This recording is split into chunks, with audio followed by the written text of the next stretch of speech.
Okay, so I just want to mention that the sheer hubris of the title of this class, the topic itself was not my doing. That was Rabbi Itkin's.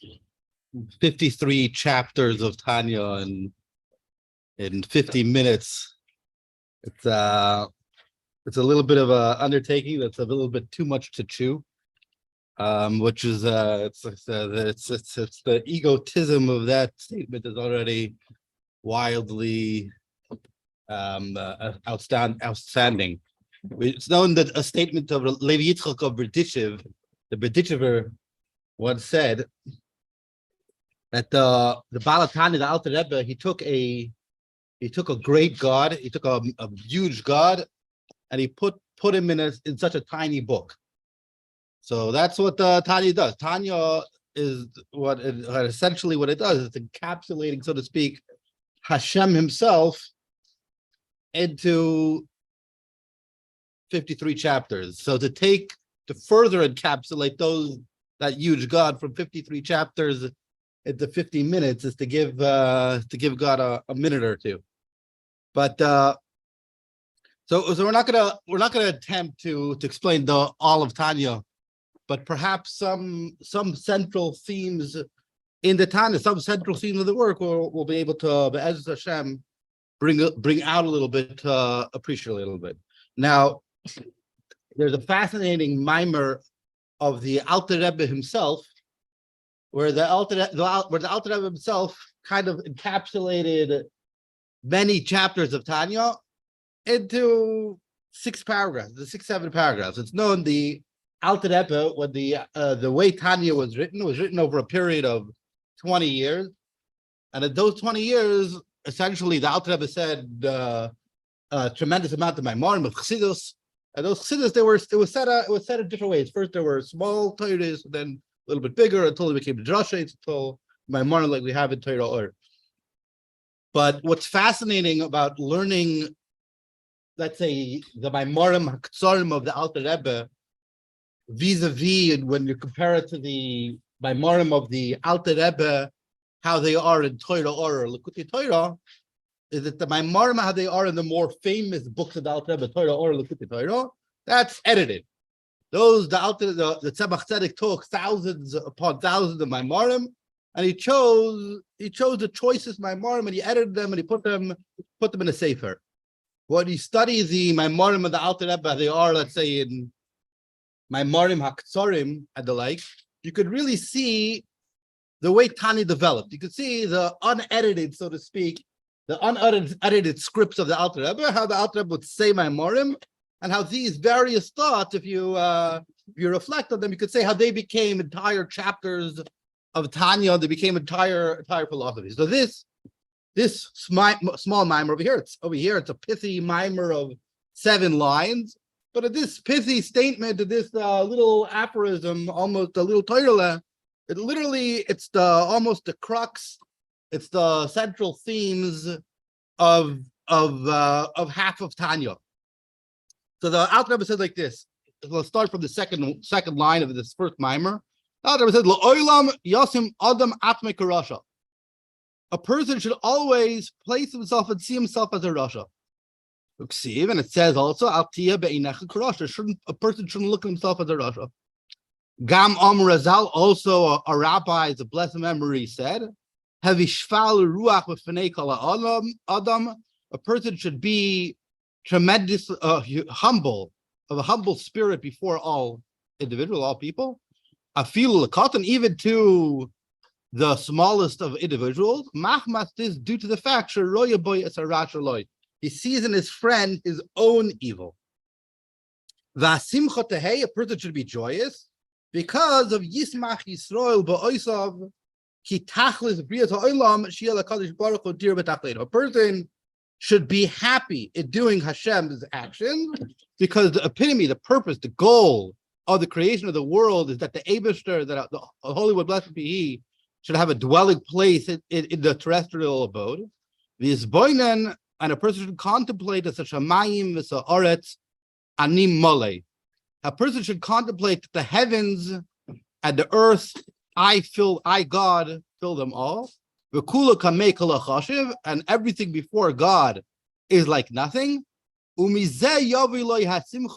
from here, a person will have joy. If a person just focuses on themselves, they won't be joyous whatsoever. They won't be joyous at all. It says the verse, Israel should not be joyous like the nations. That a person should rather contemplate that, notwithstanding that he himself is in evil, nonetheless he praises God, or perhaps it's a typo, he makes God happy. So it is literally a tiny mimer. And literally this tiny mimer, you could identify literally 15 or more chapters of Tanya, coming from the beginning of Tanya, where the premise of Tanya, and from here you can see the premise of Tanya, the question of Tanya, the thesis of Tanya, and the general perspective of Tanya.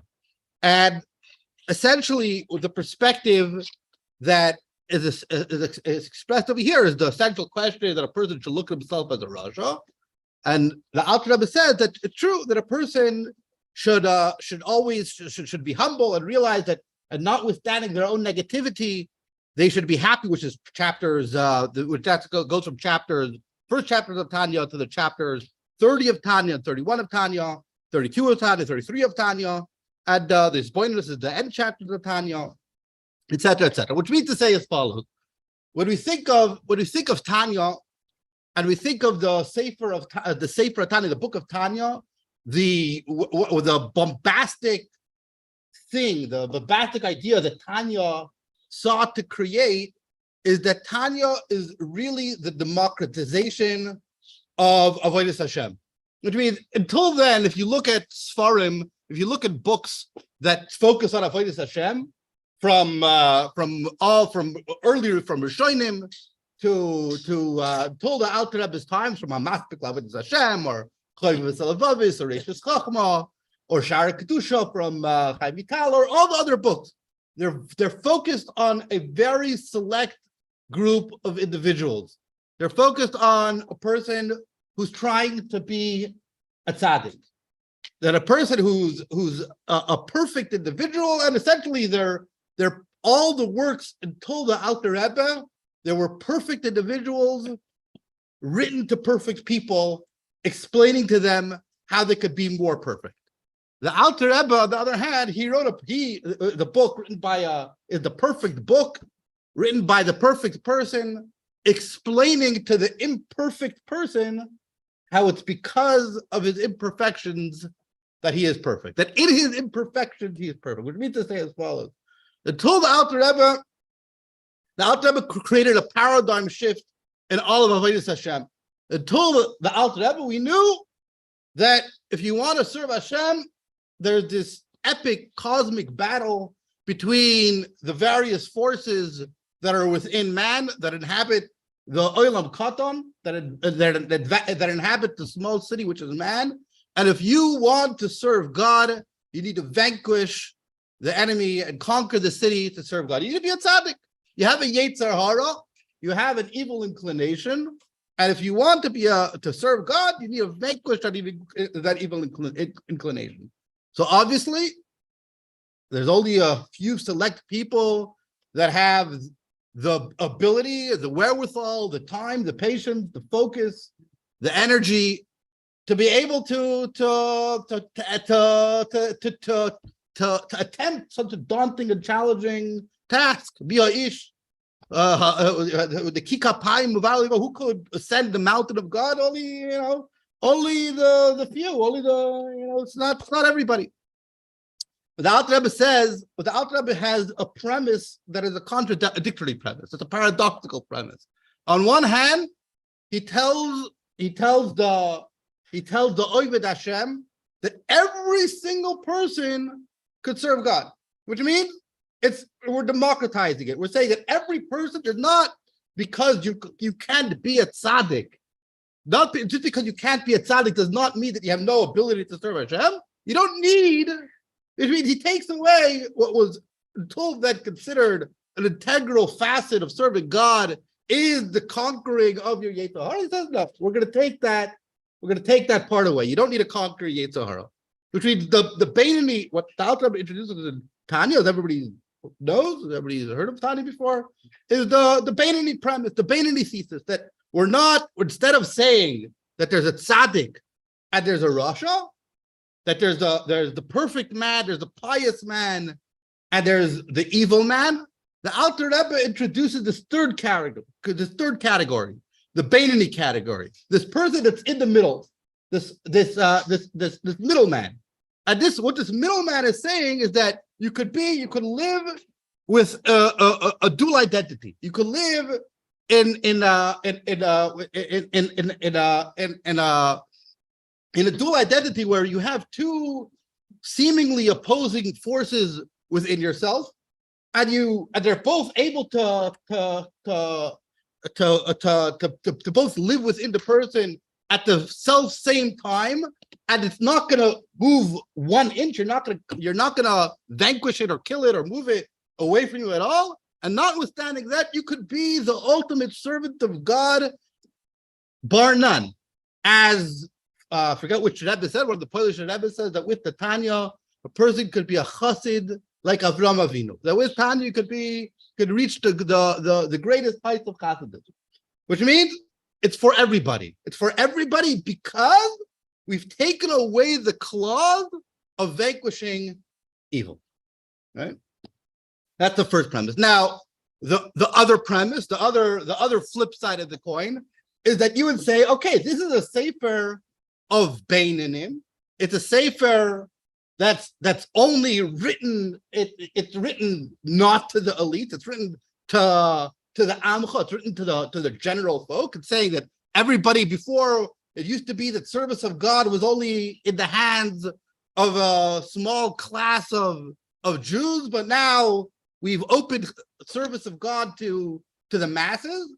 But it also has the reverse as well. It says not only is Chassidus, not only is service of God something that's the ability to the masses, but this self-same principle, this very principle that we told you is the axiomatic principle which gives the average man the ability to serve God, is the same principle that we're going to tell you that every person needs to serve God, even the greatest tzaddik. Which means it's not to say Alter Rebbe introduces a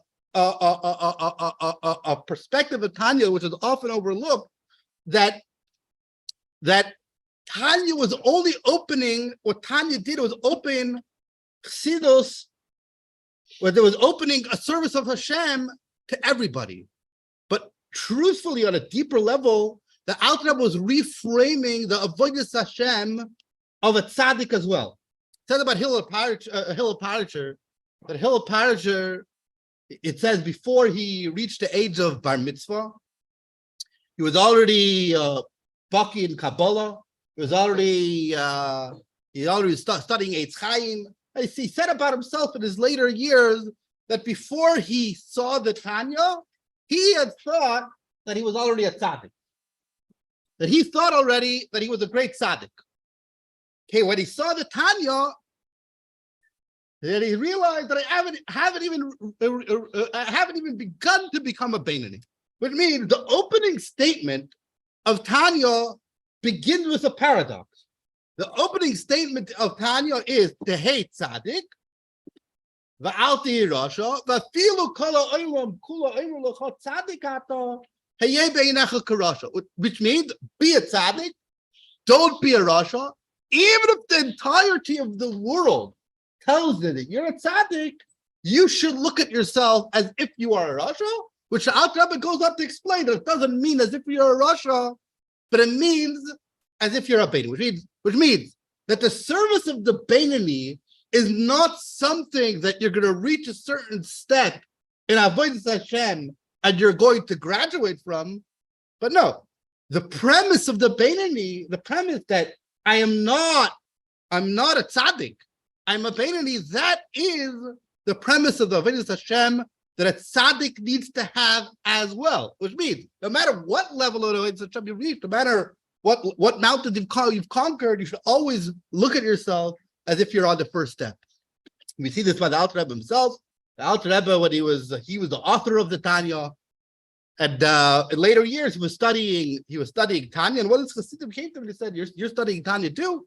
And he says, "Believe me, I see in Tanya new things every day." Which and the Alter Rebbe said about himself that I'm a Beinani. He said also that I'm a Beinani. I'm not a tzaddik. So similar to the statement of Rabbi Kagan, I'm not Beinani. The Alter Rebbe said himself as well that he's a Beinani of Tanya, which means it reframes the Avodas Hashem. It brings the focus of humility to all of Avodas Hashem, and that's the perspective of that's the opening statement of Tanya, which means it has. So what does Tanya do? The first premise is that it's opening Avodas Hashem to every single individual. On the other hand, it's also giving the tzaddik also that the highest level of Avodas Hashem, they also need to have this principle. Okay, so that's the premise of what Tanya is attempting to do. It's attempting to open Avodas Hashem to everybody, and no matter their low state or no matter their high state. But what is the central premise of the Tanya? So I see one of the texts that I had planned on writing over here is missing, but it's a piece of a mimer from the Maimar Ketzarim, text 7. It does. I see. I wrote the source, but I didn't write the quote. But in order to understand the premise of Tanya, we need to understand the Chassidus, how it was until the Alter Rebbe. So we're starting really in the middle of Tanya, in chapter 28 of Tanya. But chapter 28 of Tanya is a pivotal chapter in Tanya, in that chapter 28 of Tanya is seemingly in contradiction to the rest of the Chassidus of the Baal Shem Tov and the Chassidus of the Maggid. If you look at the Chassidus of the Baal Shem Tov and the Maggid, there's the premise over there. And the Alter Rebbe changed that premise, and in changing the premise in chapter 28 is what creates what the Alter Rebbe creates in Tanya, the Beinani principle, which means what chapter 28 of Tanya, it deals with a concept called halos hamidos. And what's halos hamidos? Halos hamidos is, if you look in Keser Shem Tov, if you look in Tzavos Rivash, which are two svarim that are authored by the Baal Shem Tov, if you look in our Torah of the Maggid, if you look in Maggid Dvar Yaakov the Maggid, there's the basic premise, what until then was thought to be the premise of what Chassidus was trying to accomplish. And ultimately, and that idea translated, if you look at the Ba'or Naim from the Nachar Chernobyl, he talks about it as well a lot, and the other svarim of the contemporary students of the Chavrai Kadisha of the Alter Rebbe's contemporary. But Alter Rebbe introduces a new, he changes that premise a little bit. That really flips the entire perspective of what Chassidus is trying to do, what Tanya is trying to do. So the basic premise of Hasidism, what was thought until then, was the principle of what in philosophy they call panentheism. So panentheism essentially says that there's nothing, or monism, that essentially says that there's nothing else besides Hashem, right? Right? There's nothing else besides God, and if there's nothing else that besides God, that means in the most absolute of sense, in the most absolute terms, there's literally nothing else besides God. And that's not only in that goes to the point of antinomianism, that there's nothing else besides God means there's no evil either, right? If ein noin milvado, if the premise is Shema Yisrael, Hashem Elokeinu, Hashem Echad, if the premise is the Lord is God, the Lord is one, then, and everything, there's nothing exists outside of a godly reality, then it should be the case that should translate that there's no such thing as evil. So how is there evil? Right. So that's a question that any monist philosophy, any philosophy, any thesis would needs to deal with. So how do you have the presence of evil if there is no evil? So in the doctrine of Kabbalah, as it is in the Baal Shem Tov, you have the idea that there is no Ra. There is no evil.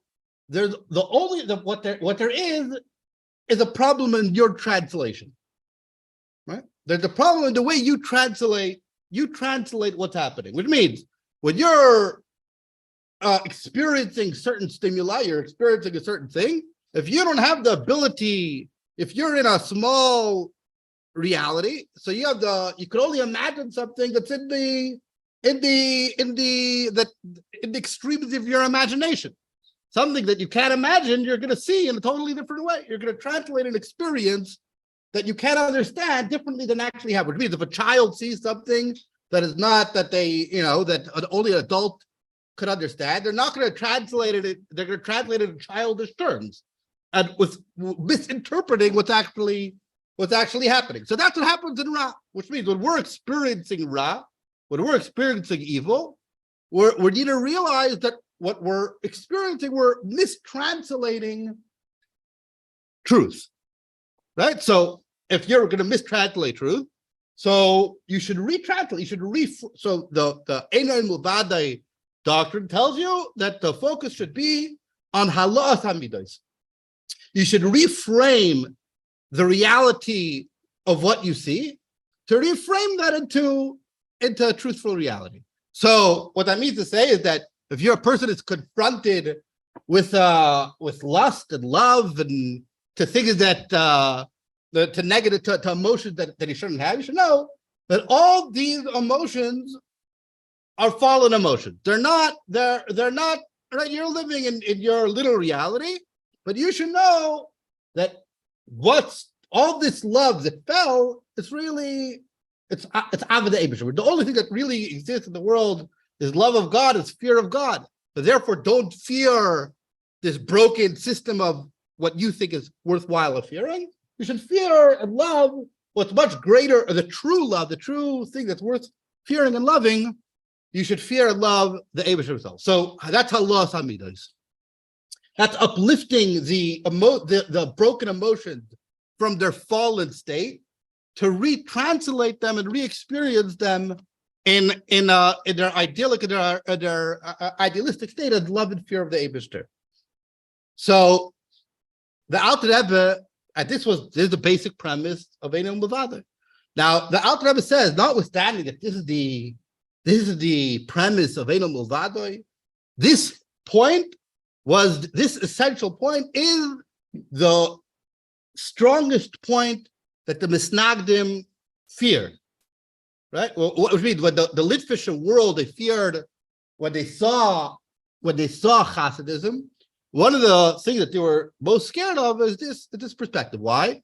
Because they had seen by Shabtai Tzvi, the followers of Shabtai Tzvi, they had this perspective that everything is good, everything is godly. So if everything is godly, then there's no such thing as sin, right? So if there's no such thing as sin, then you could fall to sin. So what the Alter Rebbe does in creating what could be termed as a chassidus that's palatable for the Litvische mind and for the average folk, is that the Alter Rebbe reframed the idea, and he said that this premise that seems to be the ultimate premise of chassidus until then, this was not said for everybody.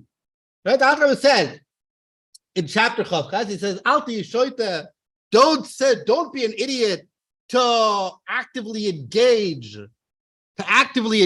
in such practices of halas hamidas, because that was only said for tzaddikim, that was only said for the righteous." But he said, finish off the statement, how can you uplift fallen states if you yourself are in a fallen state? Which means if you are, it's one thing if you're standing on the top of a mountain, you could see the vastness below, you could see the view. But if you're in the valley and you're missing the view, don't try and see a view that you cannot see. So the Alter Rebbe introduces and he says, okay, this principle isn't said for everybody. Now that it's not said for everybody, we need to create a whole new principle. There's a whole new Beinoni principle. So what's the Beinoni principle? The Beinoni principle essentially is telling the person that there's two eyes. When you say I, right? Generally, in modern psychology, we say it would consider if a person has multiple personalities. He has the problem with he doesn't know who he identifies with. He has a psychological disorder. He has a schism in his personality. You have a schizophrenia. There's a schism there. But the Alter Rebbe says that a person really has two eyes. There's literally two eyes, which means until now, Judaism looked at a person having a Yetzer Tov and a Yetzer Hara, which means the Yetzer Tov means an inclination towards good and an inclination towards evil, which means that a singular identity has two opposing inclinations. The Alter Rebbe says, no, it's not one person experiencing two opposites, two opposing desires, and you're fighting it out, you're duking it out. But the Alter Rebbe says no. The main chiddush that Tanya comes and tells you is that it's not one person with a Yetzer Tov and a Yetzer Hara. It's literally two different people. That inside of you have literally two people, and each of those souls, each of those identities has a full construct of an identity, right? Which means the Alter Rebbe in chapter 3 says that the godly soul has the entire structure that makes a person, the 10 spheroids within man, the 10 faculties of identity, the Chochmah, Bina, Das, etc., all the faculties that make a person. But it's not true that that's the only single person. No, the nefesh habahamis, the other soul, the animal soul is in you, also has the complete structure that creates them as an identity, which means it's not that one is necessary, one is in an infantory state, one is infantile, one is developed and one is not developed. No, they're both two completely developed people within a person. And this fact that a person has two different people within them, that completely creates a shift in how a person is able to approach Avodas Hashem. Why? Because as the Alter Rebbe writes in the later chapters, he says the Alter Rebbe gives an example in chapter 26. He says 27. Says that if a person is praying, if a person is davening, if a person has a machshava zara in davening, you're davening and you're thinking about the Eibishter, and then all of a sudden you start thinking about baseball, you start thinking about work, you start thinking about your lunch. So if you're one person, if you're a single identity, then you're going to say, well, the fact that I'm thinking about baseball while I'm davening, that itself is the indicative, that's the litmus test that I'm not really there. Right? I'm not really truly davening with all my devotion. I'm not truly devoted to God because look, in the middle of davening, I'm able to have a machshava zara. I'm able to think about all sorts of other things. In chapter 26, though, the Alter Rebbe says that's not the case. 27. says that's not the case. Why? Because it said that would be the case if a person only had one soul. If a person had one soul, then you're either here or you're there. Right? You're either into God or you're into not God. But being that you're two different people, being that you have two people inside of you, therefore your godly soul is truly davening with all its heart and all its soul. A person has distractions. That's the other guy. That's the other guy living inside of me. The other guy living inside of me, he's doing his thing, right? He's into all the things he's into, and I'm into all the things that I'm into. My godly soul is into all the things that he's into. And what the Alter Rebbe essentially tells the person is rather than choosing to identify with the animal soul, you have the ability to choose, to a certain extent, to identify with the godly soul. And the Alter Rebbe, so which means, how could a person be a Beinoni? How could a person overcome the constant challenges that he's within? And how could it be that a person could serve God truthfully and never conquer and never vanquish the Yetzer Hara? Because you need to compartmentalize. You need to compartmentalize and differentiate between your godly soul and your animal soul. When a person succeeds on doing that, then you can serve Hashem. So the way so that's essentially the premise of Tanya is the two eyes that a person could take has these two eyes, and with those two eyes, a person is able to serve Hashem. How is a person able to do that? So Alter Rebbe, he writes in the beginning of Tanya, right? What's the purpose of the book? Purpose of the book is Kikare Velecha Hadavar Ma'oid Beficha Uvilvavcha La'asayzot. That the Alter Rebbe says that the purpose of the book is to explain how it's extremely close to you to be able to serve God in your heart and your heart and your mouth to do it, which means emotional love that brings to action. And the Alter Rebbe says, I'm going to do this in a quick way and in a slow way. So the Alter Rebbe, the Alter Rebbe, what he's attempting to do is he's telling you that to serve Hashem in an easy way to serve Hashem and a difficult way to serve Hashem. What do you mean, an easy way and a difficult way to serve Hashem? So, an easy way to serve Hashem, the slow way to serve Hashem,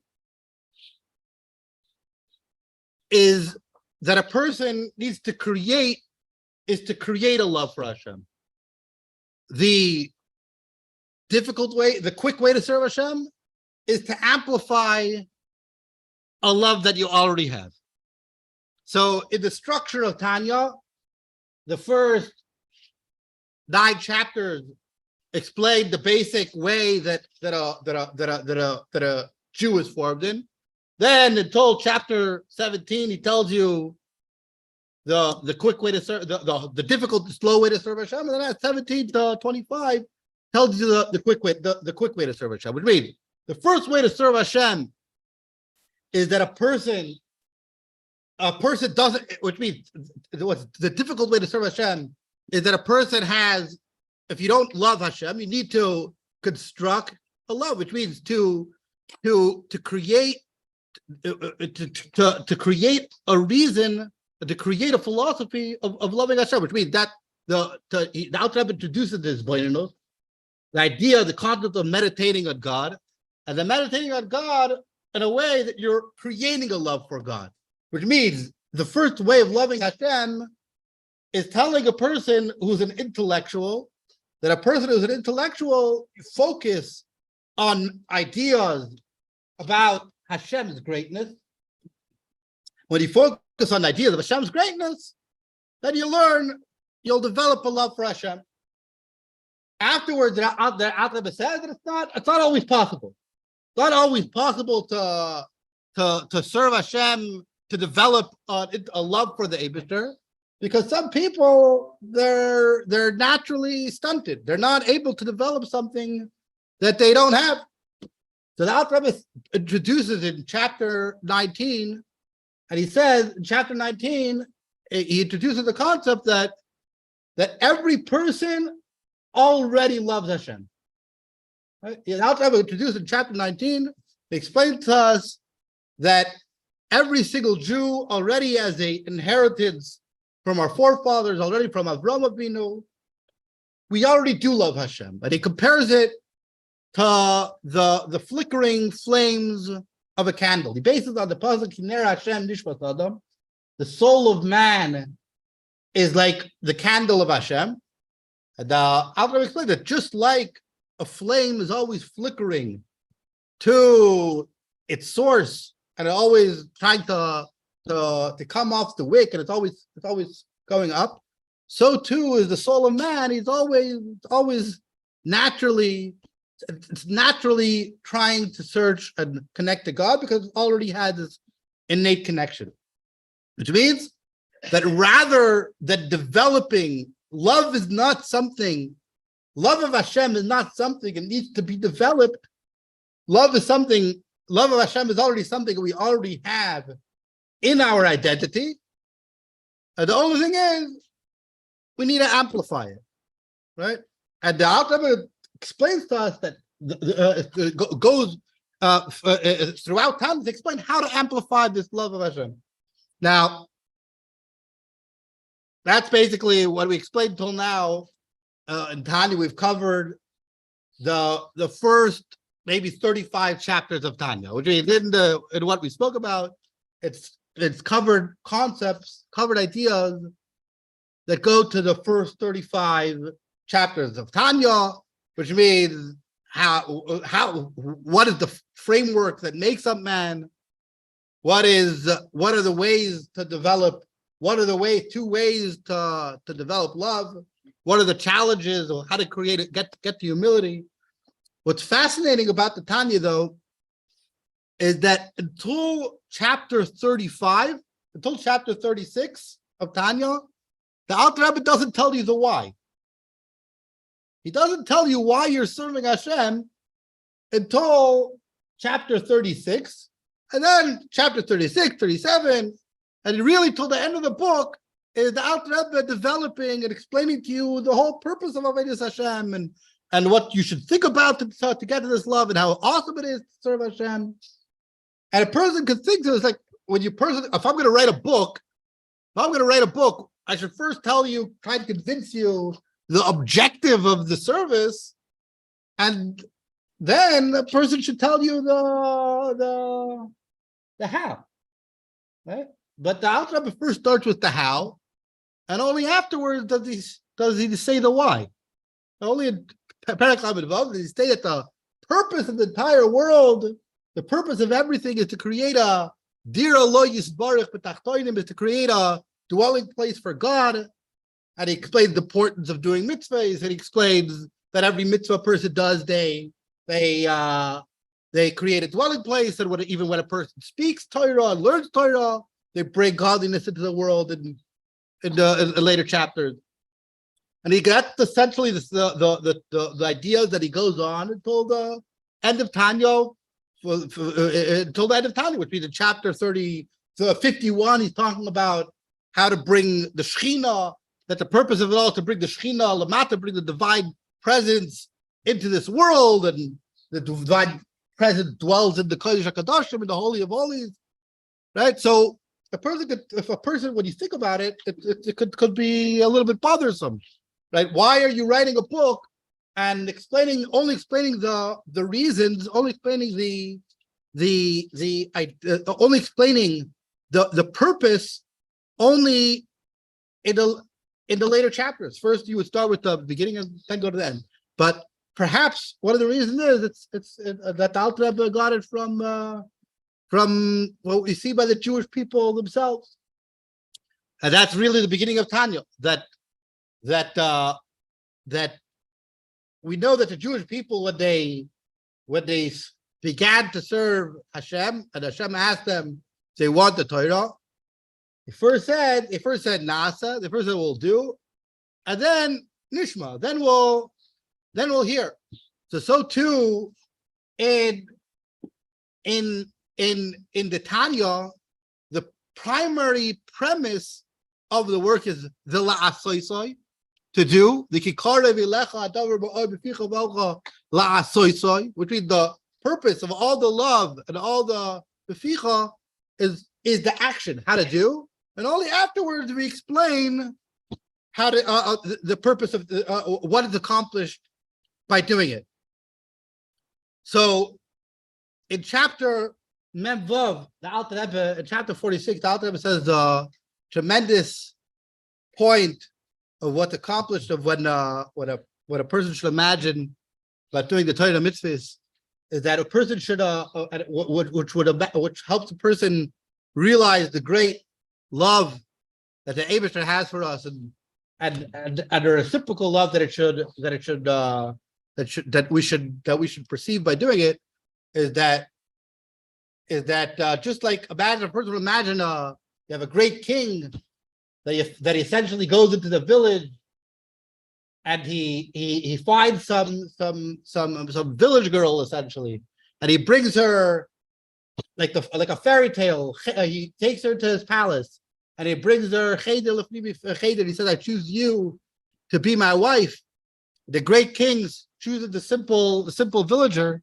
So if imagine how swept off the feet that villager would be, so all the more so we should realize that Hashem set aside all of heavens and all the supernal worlds and all of everything, and he went down to this terrestrial world and he told the Jew, "You matter to me, and your service of Hashem matters to me, and I will do anything for you." So too, that reciprocal relationship is that there's nothing in the world that should matter to us more to us than Hashem himself. So perhaps you could encapsulate what Tanya is really trying to tell us. The Tanya is trying to tell us that we truly matter to Hashem, and when we realize how much we matter to Hashem, that God will truly matter to us. Well, Chaim, we should really be permeating with it. Well, yes.